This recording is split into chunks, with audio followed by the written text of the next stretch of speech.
Roth, the American writer, considers that literature has to be anchored in a very specific geography.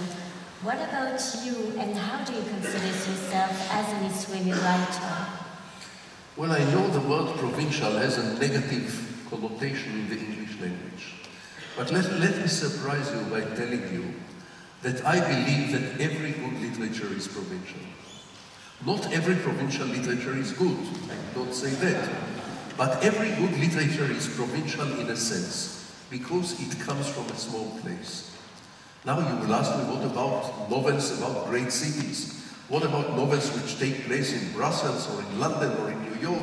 I'll tell you that these novels are also provincial, because a novel never takes place in a city. It takes place in a street, in an alleyway, in a condominium, in a block of flats. The space of the novel is between the grocery shop at one end of the street and the pharmacy at the other end of the street and the public garden across the street. This is where the novel comes from. Think of Chekhov, for example. All of his stories are provincial stories. Whoever set foot in those little towns in 19th century Russia, they no longer exist, those towns. Whoever set foot in those cities, towns. But when we read a story by Chekhov, we are there. We know the people, we know the gossip, we know the relations, we know the atmosphere, we know the smells and the sounds. We are taken to this place. When we read a novel like The Leopard by Lampedusa, a wonderful Italian writer, it is set in a small place in Sicily of the 19th century called Donna Fugata. Whoever's been to Donna Fugata, but read The Leopard and you will be there. You will be part of the setting. You will be more there than inside your homes. Or William Faulkner in the deep south of the United States. Or take Garcia Marquez, another provincial writer. His legendary Macondo, which is a nickname for his birth town, Aracataca.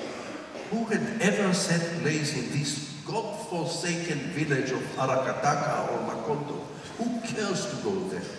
And yet when we read a novel by Garcia Marquez, we are in Macondo. This becomes our place. This becomes our intimate place. We are from there. So Between Friends is also a provincial book. It's a book about a small place. But every book of value, in my judgment, is a book of small place. And I'll tell you a paradox. The more provincial a novel is, the more universal it may become. The more local it is, the more universal it may become. The more parochial it is, the more universal it may become. Let us draw a thick line between universal literature and international literature. International literature is a different category and a lousy category. International literature are those thick books whose plot take place in international hotels and airports, and people buy them and read them in international hotels and airports, and then they leave them on the bench in international hotels and airports. So never confuse the universal with the international. The universal is a miracle. The universal is always a story of a small corner on this planet which becomes universal because it touches us and brings us miraculously into another place. Let me give you an advice. The best way to travel is to read a novel. If you buy a ticket, air ticket to Colombia, and you spend 3 weeks as a tourist in Colombia with your camera, you will see the famous sites, and you will go to the museums, and you will visit some historical places, and you will see the countryside, and if you are lucky, you will even have some conversations with local people, and then you will go back home. But if instead of going to Colombia, you read a novel by Garcia Marquez, whom I have already mentioned a moment ago, you are invited into the kitchens of the Colombian people, into the nurseries of the Colombian people, even into their bedrooms. This is a place where no tourist ever set foot. So the best way to travel is to buy a novel. It's also a lot cheaper.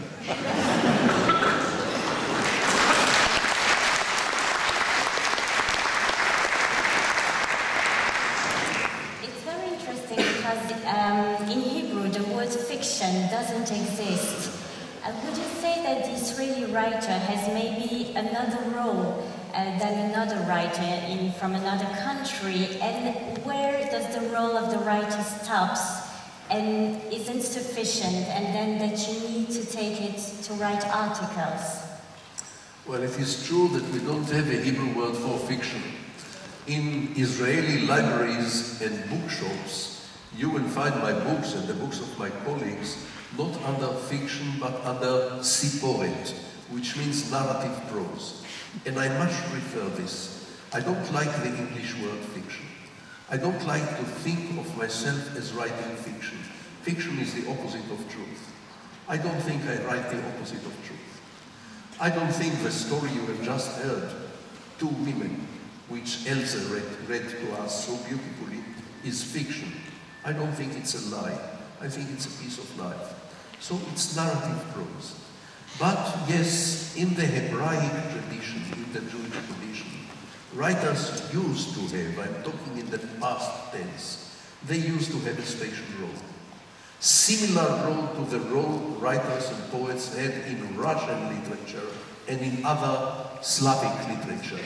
So one can talk about a Judeo-Slavic tradition where the writers were expected to be the heirs of the prophets, not only to write fiction, but to show the way.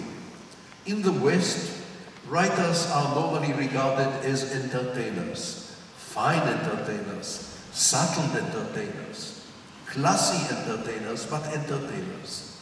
In the Jewish and Russian traditions, writers were expected to be more than that. Can they deliver or not is a different question.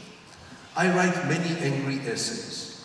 In fact, each time I agree with myself 100% on anything at all, I don't write a story. I write an angry essay telling my government to go to hell. The government read my essays, and for some reasons they don't go to hell. I don't know why. But I keep writing the same article. I probably wrote it 500 times in the last 40 years. I wrote 500 times an article, "Dear government, please go to hell." But when I hear a slight disagreement, like myself, when I hear two or more voices inside myself, that's when I know that I'm pregnant with a story and not with an essay. In other words, when I agree with myself, I write an essay. When I disagree with myself, I write a story. A story is about a variety of voices. When I wrote Two Women, which you just listened to, I was on the side of Osnat and on the side of Ella with equal amount of empathy. I did not take sides. I do not take sides in any of my stories. I don't write about good guys and bad guys. When I criticize the government, I criticize it vehemently. Now, in Israel, writers are expected to say the word. They don't always have the word. Do they have an influence? I don't know. Influence is a mysterious phenomenon, very difficult to judge.